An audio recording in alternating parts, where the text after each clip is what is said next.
On 9/11, I was traveling with my spouse, and we were in southern Tennessee. My job that morning was to fuel up the car while he packed up the room.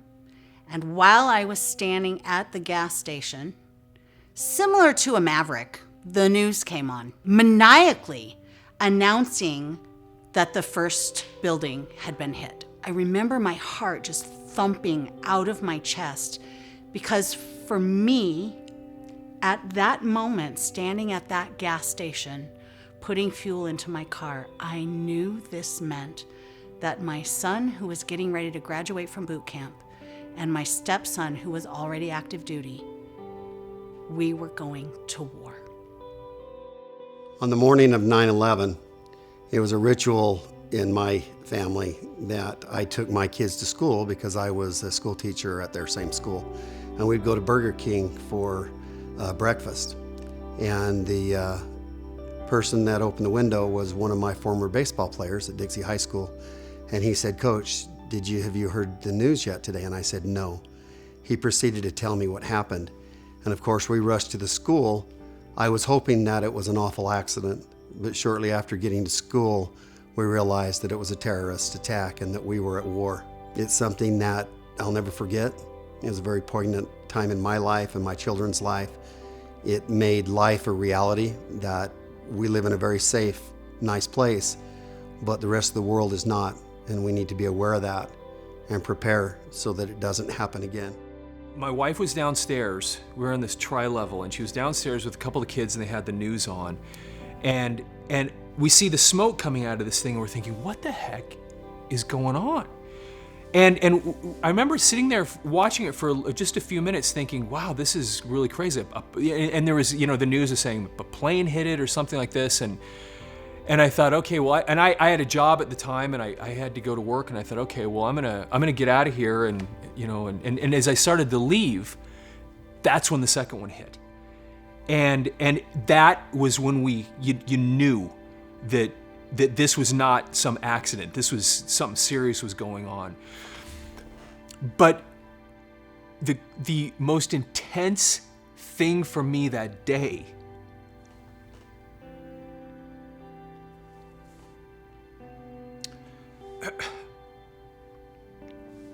was the drive home from that office.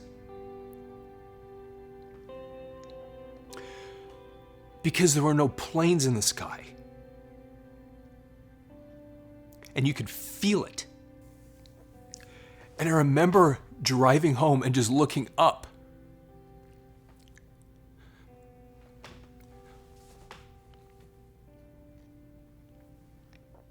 And I never appreciated how important those contrails are up in the sky. That it just means that the world is okay and everything's safe somehow, knowing that there's planes up there. Why would that mean anything? I don't know. But it was knowing that that there were no planes anywhere in the world flying at that moment, and that everybody was on the ground. It felt wrong. And it was the most unstable thing I've ever felt in my life, that there's no planes in the sky. So on September 11th, 2001, I was in Logan, Utah, and I had a job as a sports writer for the Herald Journal in Logan. I woke up that morning, it was probably about 8 o'clock, and turned on the TV, my little 13-inch that a young bachelor would have. And when you tune into a news station, mid breaking news, you get it kind of in weird chunks, right? When I turned it on, you could see fire billowing from one tower, and they showed back to when the tower collapsed. And then you realize that, oh my goodness, there had to have been a large loss of life. And it takes a long time for us to process this, right? You're looking at the event and you're trying to understand what's happening. You're seeing all the panic, all the chaos. And I remember I covered a tennis match that day, and I remember thinking to myself, what am I doing here? This doesn't matter. This isn't important. But for the rest of the week, it just seemed like there's only one thing that was important, and that was what had happened out there on the East Coast. And little could we fathom at the time that our world would never be the same. To all the people that are younger than me that might not have remembered this, might not have been alive during this, the thing that I want you to take away is love each other, be there for each other, and when people are down, be there for them, like our country was for the families of the victims in 9/11. On 9/11, 2001, I was at home. I was a young mom getting my daughter ready to go to kindergarten that day. She had just started kindergarten, and turned on the news and saw that the first plane hit. And of course, like many people in America, we thought that it was a fluke accident, some terrible accident that had happened. And so we were glued to the TV. After the second plane hit the towers, I called my dad.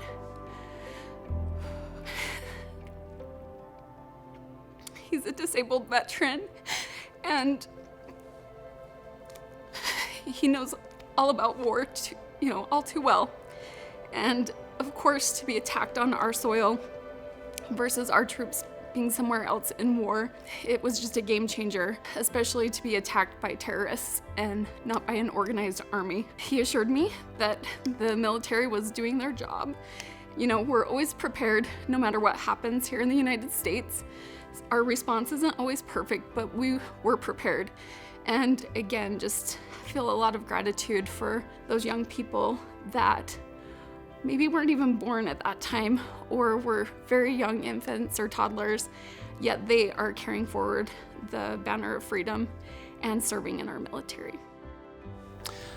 At the time of the attacks on September 11th, my father, who was serving in the Utah National Guard, was on deployment, and he was over in the Middle East. He was in Kuwait. And that was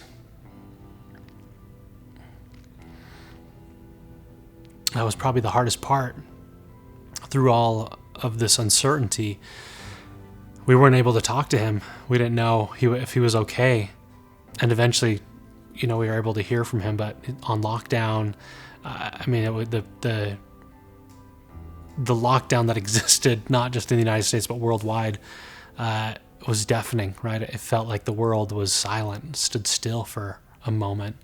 One other thing that I just remember so vividly as we watched the screen, they'd zoom in on the towers and you would just see these little black dots that were falling from the sky, only to recognize that those were humans, individuals that saw no other way out of the situation than to jump.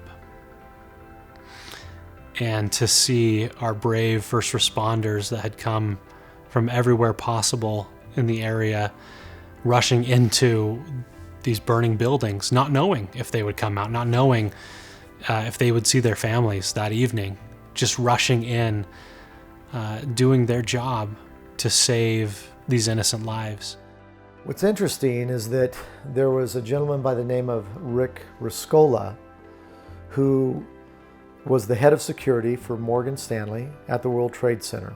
And Rick had, after he tried to convince the hierarchy of the firm to move out of the World Trade Center because he was an ex-military guy and he felt that the towers were a vulnerable target.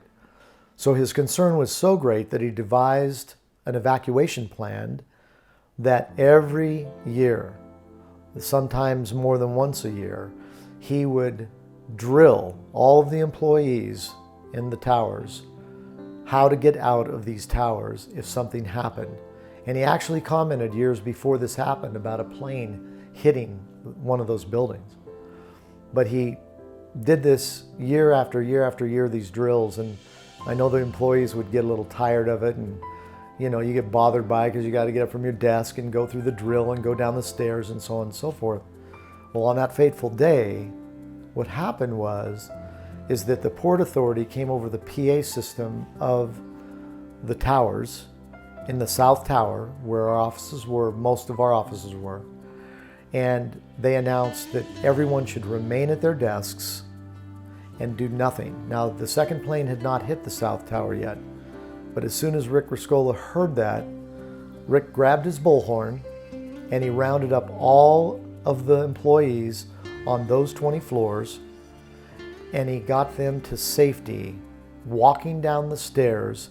And under a situation like that, you would be under a lot of stress and a lot of angst in doing that. And he knew this. And so he started singing songs through his bullhorn and try to keep the people calm and keep them engaged of walking down. Because you can imagine, we were from the 74th floor down to about the 43rd floor, something like that, of what our offices were on, because they were intermixed just a little bit in between. But he grabbed all those people, walked down all those flight of stairs, would not use the elevator. That was obviously part of the evacuation plan, and got everyone to safety. Other than there were 13 people from our firm that were lost on that day. There were almost 3,000 people that died on that day in the World Trade Center. And Rick was, of the 13 that died of Morgan Stanley, Rick was one of those.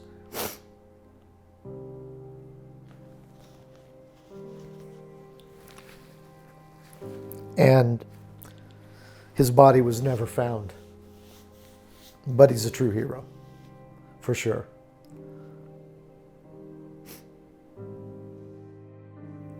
September 11th, I was in South Orange, New Jersey, which is northern New Jersey.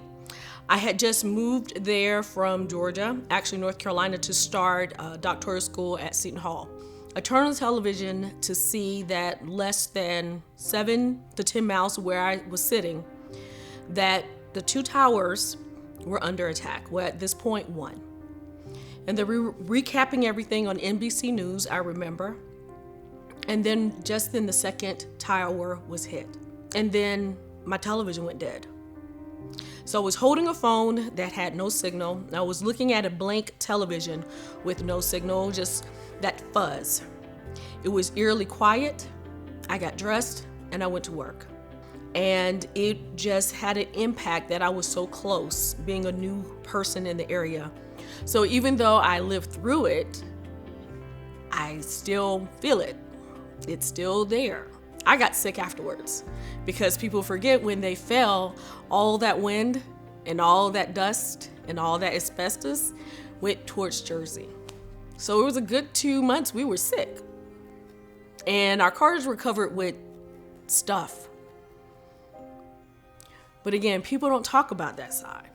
The one piece that I want people to remember is that one thing about America is that we overcome, and we sometimes forget. And that is one of our greatest achievements and also one of our detriments, is that sometimes we forget. So for those who think it's just a place in history that old people talk about, it isn't. It is our reality. It's a fabric of who we are, and that has impacted us even today as we're withdrawing from Afghanistan. So it's not just a date, it is a part of who we are. And that is where the good came out and also some of the bad, because we had to go to war after that. So I will say this, think about how you can be a better human. Think about how, yes, these people did some very horrible things, but how can you counteract that? And think about those who went in and didn't come out. And think about those who stood at the feet and looked up and still wear or carry the scars. You don't know a person's story until they tell you. So for that reason, meet everybody where they are with compassion and with heart.